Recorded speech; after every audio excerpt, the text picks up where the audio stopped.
सुनसान मोहल्ले में एक ब्यूटी पार्लर था। नाम था अप्सरा ब्यूटी पार्लर। दुकान बाहर से बेहद खूबसूरत दिखती थी। रोशनी, चमकदार शीशे, साफ सुथरी जगह और हर तरफ महकती खुशबू। लेकिन शहर में एक अफवाह थी, जो भी रात में इस पार्लर में जाता है उसकी आत्मा वापस नहीं आती। राहुल 22 साल का युवक और उसकी दोस्त साक्षी 21 साल की शहर में घूमते हुए इस पार्लर के पास से गुजर रहे थे। साक्षी ने कहा, यार ये जगह तो बहुत डरावनी लगती है। सुना है रात में यहाँ जाने वाले कभी वापस नहीं लौटते। राहुल हंसा, अरे डरने की क्या बात है, चल अंदर जाकर देख लेते हैं, रात में जाने का क्या डर। पार्लर में प्रवेश करते ही वातावरण बिल्कुल सामान्य था। साफ सुथरी जगह, हल्की म्यूजिक, मेकअप किट्स, आईने और खुशबू का मिश्रण।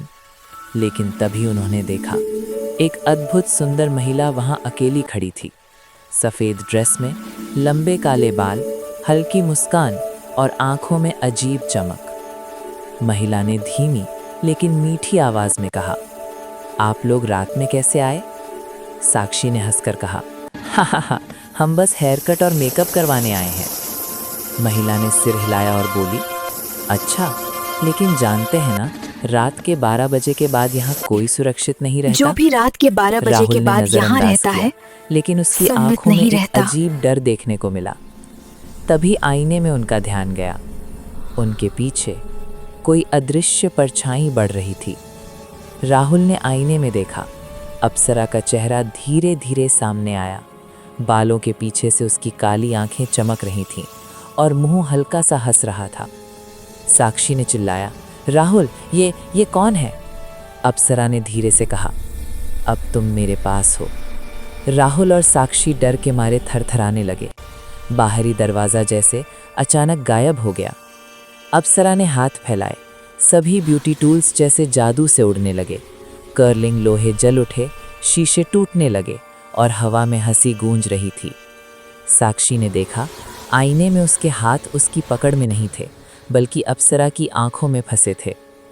राहुल ने भागने की कोशिश की, लेकिन उसके पैर जैसे जमीन पर टिके ही नहीं थे।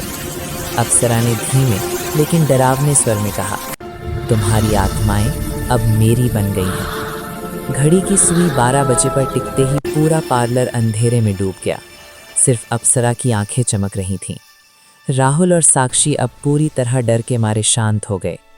अप्सरा ने कहा, जो भी मेरे पार्लर में रात के 12 बजे तक रहेगा, उसकी आत्मा हमेशा मेरे आईने में रहेगी।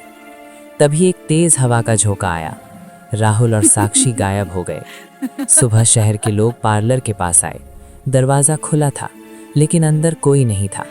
सिर्फ आईने में एक हल्की मुस्कान दिखाई दे रही थी, जो धीरे धीरे गायब हो गई।